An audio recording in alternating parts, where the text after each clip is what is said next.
Miongoni mwa wachezaji ambao wanazungumzwa katika kipindi hiki cha usajili ni pamoja na Allan Okello, nyota wa Uganda ambaye anachezea Vipers. Engineer Hersi Said, rais wa Young Africans, ameenda Uganda kwa ajili ya mazungumzo kuhakikisha kwamba Yanga wanapata sign ya mchezaji huyo. Karibu sana mtazamaji wa Mwananchi Digital. Mimi naitwa Elia Solomon, nipo na Amri Kiemba. Kitaaluma tunakuita kocha kwa sasa. Kwa sababu hata viti navyo. Sio kocha tu kwa sababu watu wamependa kuniita, nimekwenda darasani na vyeti vya ukocha. Kuna tetesi za Allan Okello kwenda Yanga. Engineer Hersi anatajwa kwa Uganda sasa. Unaona Yanga wana uhitaji na huyo mchezaji, na kama watafanikiwa, unaona anaweza kuongeza nini kwenye kikosi cha Yanga? Kwanza kusema Yanga wana uhitaji upo kulingana na michuano ambayo klabu inashiriki. Inahitaji uwiano sawa wa wachezaji ili kuweza kushindana, kwa sababu mwisho wa siku ukipoteza mchezaji mmoja basi kuna option zaidi ya mbili ambazo zinaweza zikakupa daraja la lile ambalo ulikuwa unalipata kutoka mchezaji mwingine. Kwa uhitaji, nadhani kwa Yanga kuimarisha kikosi, utakumbuka dirisha kubwa Yanga walifanya sajili, lakini zinaonekana sajili zote bado zimeshindwa walau kuchukua nafasi kwa wale ambao walikuwepo.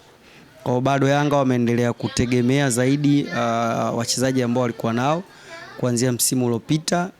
Kwa hiyo ni kwa ujumla ni kwamba dirisha kubwa Yanga kwenye usajili wao kamari imekula, kwamba kwa upande wao wameliwa, kwa sababu inahitajika tena muda wa kusema tuanze kuwasubiri na timu ina michuano mingi. Kwa hiyo dirisha hili dogo pia wanaweza wakawa na sababu ya kuona namna gani wanaweza kuleta uwiano kwenye dirisha kubwa na dogo ili kuweza kuimarisha kikosi chao ambacho walikuwa nacho kwenye msimu uliopita. Kwa Okello, kwa kile ambacho anakifanya na Uganda, kama hatopitia kwenye nyakati ambazo wamepitia kina Dumbia, ambazo nyakati wanapitia pia wakina tumeona wachezaji kama Conte wanapitia. Kwa hiyo yeye kama hatopita kwenye kipindi hicho akaingia na kutoa kile ambacho watu wanakiona akiwa nje ya ligi ya Tanzania, anaweza kuwa ni ingizo jipya ambalo linaweza kuja kumpa mwalimu machaguo mengi kwenye eneo la ushambuliaji la Yanga. Kwa kile ambacho yeye anaweza kukifanya, ni mbunifu, lakini pia ana uwezo mzuri wa kujua eneo lile la kushambulia. Kwa ana uwezo wa kufunga na ana uwezo wa kutengeneza. Kwa mchezaji kama huyo, kwa kile ambacho anakionyesha akiwa na timu yake ya taifa ya Uganda, unaweza ukahitaji kuwa naye, lakini kusajili daraja ni kitu kingine, na kuja kwenye timu yako kudeliver kile ambacho alikuwa anakitoa ni kitu kingine, kutokana na watu ambao wanakuwa wanamzunguka, aina ya majukumu ambayo mwalimu anampatia.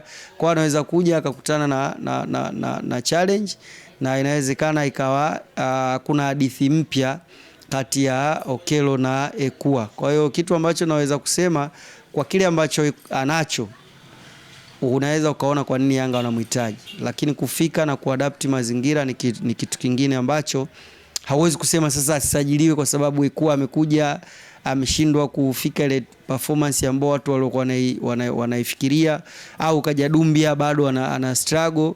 Huwezi kusema hivyo kwa sababu hata Pacome alikuja na akakopi mapema na akaingia kwenye mfumo wa timu. Kwa hiyo mimi ninachotarajia ni daraja lile la mchezaji, ndilo ambao tunalizungumza kwamba kwa daraja lake ataongeza kitu kwenye timu ya Yanga, na mwalimu atakuwa na machaguo mengi eneo la kiungo wa kushambulia. Nakumbuka mwanzoni mwa msimu Engineer Hersi alikuwa ni kaskazini, nafikiri, sikumbuki vizuri ilikuwa nchi gani, kwa ajili ya kuzungumza na Conte. Wakati huo Simba nao walikuwa na uhitaji na yule mchezaji. Safari tena anaenda Uganda. Kusafiri kwake kwenye attempt ambazo Yanga wamekuwa wanazihitaji hasa katika kipindi cha usajili, unaona kuna kitu kinaongezeka hasa kwenye ushawishi? Ni kweli kuzungumza kwenye simu na kuonana ana kwa ana ni vitu tofauti. Hata maisha ya kawaida tu, ukitaka kumkopa mtu unafikiria zaidi kuonana naye. Bana, una nafasi tuonane. Kwa nini? Kwa sababu unataka muonane ili mazungumzo yaweze kuwa na tija, kuliko message anaweza asione. Kwa hiyo kwa kiongozi kusafiri kwa ajili ya kwa mchezaji kwanza inawafanya wale watu ambao wanamiliki mchezaji au mchezaji wenyewe kuona kweli ya watu wako serious na kitu, mpaka mtu amfunga safari kuja kulizungumza hili ambalo angeweza kulizungumza kwa email ama hata kwa simu, amekuja physically. Ni kitu ambacho kinaongeza uzito. Kwa hata kama kulikuwa kuna mawasiliano na watu wengine ya email na nini, wanaona huyu amekuja yuko serious zaidi kuliko hao ambao wanatuma tu email na kusubiri majibu. Kwa hiyo kwangu mimi nadhani utaratibu ambao yeye amejiwekea wa kwenda kuonana na watu, kwa sababu pale kwenye kuzungumza kuna mazungumzo mengi yanapita, kuachana tu na yale mambo ya makubaliano, lakini kuna yale mazungumzo ambayo yanapita kwa mtu kuanza kujenga imani na kwenda kufanya kazi na mtu aina gani, kwa namna tu anamsikia anaongea mipango ya klabu ambayo anaweza akawa anaiweka mbele pale kwa ajili ya kutengeneza ushawishi. Kwa hiyo ni kitu ambacho kinaongeza ushawishi kwenye mambo ya makubaliano, hususan mchezaji na klabu. Tukiama huko Kiemba, Mnyama ameondolewa katika michuano ya Mapinduzi ambayo inaendelea kule Zanzibar, akifungwa bao 1-0. Ni mechi ya pia anapoteza dhidi ya Azam mfululizo, kwa ambazo amekutana katika mashindano yote ya kwenye ligi, lakini pia na kule wakiwa chini ya kocha mpya. Performance ya Simba unaona kuna viashiria vya kufika kule ambako wanahitaji kufika?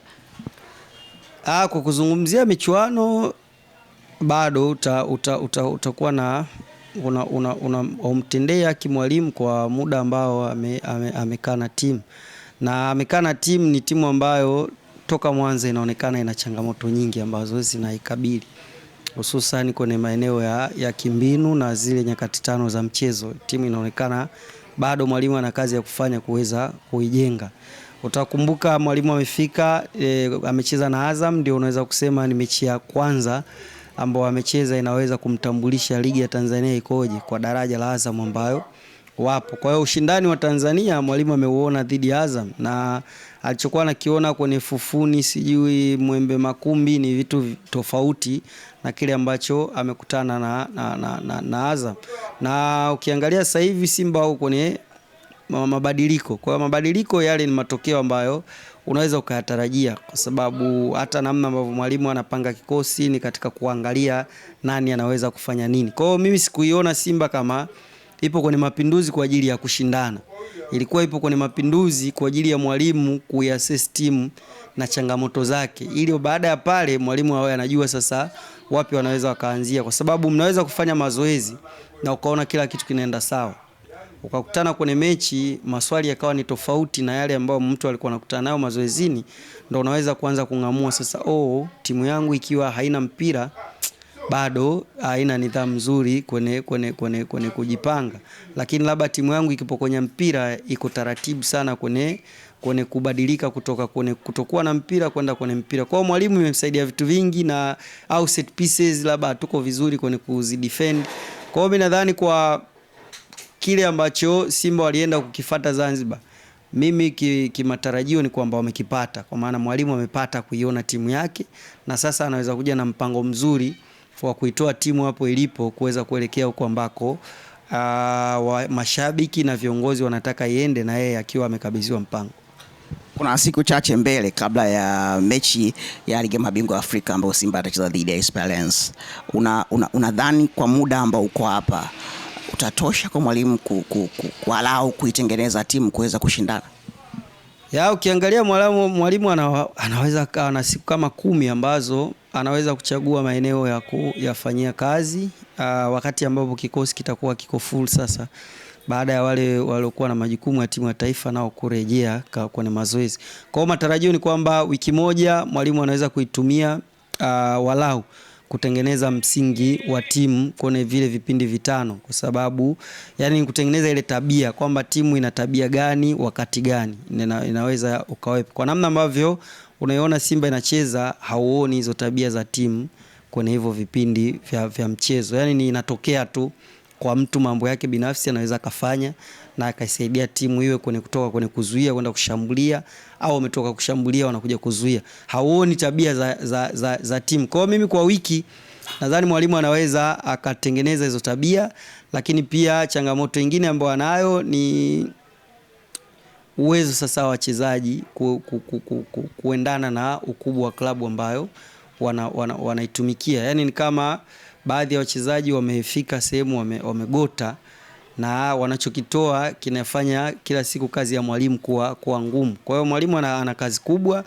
na cha kwanza Simba wangekubali kwamba wako kwenye kipindi cha kutengeneza na wakawa na subira, kuliko ambavyo wanafanya kila wakati wanafika sehemu wanavunja, wanarudi tena kuanza upya, kitu ambacho mimi sioni kama kutakuwa na muendelezo kama kila wakati watakuwa wanakubali kuanza upya. Wakubali kuanza na kukubali huo mchakato wa kuanza, unaweza ukawapelekea msimu mmoja wakawa hawamo kabisa hata kwenye michuano mikubwa ya kimataifa, lakini baada ya hapo wanakuwa wameshapata kitu ambacho kinaweza kikawafaa, kuliko ambavyo sasa hivi wanafanya ni kama nyumba inaufa, unachukua tu unapiga plaster juu, unapaka rangi, inaonekana nyumba iko fresh, baada ya muda tena ule ufa unatokeza juu ya plaster. Kwa hiyo ni kitu ambacho mimi nadhani wanapaswa kuwa na mpango wa muda mrefu kuliko hivi ambavyo wanaenda kwa sasa. Kumalizia, Charles Jenaua ni miongoni mwa wachezaji ambao performance yao ndani ya Simba msimu uliopita ilikuwa kubwa sana. Top scorer wa ligi alikuwa, lakini msimu huu mambo yanaonekana kuwa tofauti. Nini shida? Cha kwanza ni matumizi na namna ambavyo timu inacheza. Unajua wakati Mwalimu Fadlu akiwa mwalimu wa Simba alimtengenezea Ahoua kama mazingira ya kuwa mchezaji huru ndani ya kiwanja, na matukio mengi ya Simba yalikuwa yanategemea kupita kwa Ahoua ili yaweze kufanikiwa kumalizika vizuri. Kwa hiyo unapokuwa mchezaji ambao matukio mengi yanapita kwako, kwa hiyo hata wewe unakuwa unaonekana unahusika na matukio mengi. Kitu ambacho kimebadilika kwanza kwa msimu huu, hauoni kama Simba inahitaji kupitisha matukio yake kwa Ahoua ili kuweza kufanikiwa matukio. Kwa hiyo wakati mwingine ni mchezaji ambaye hauwezi kumkuta anahangaika sana.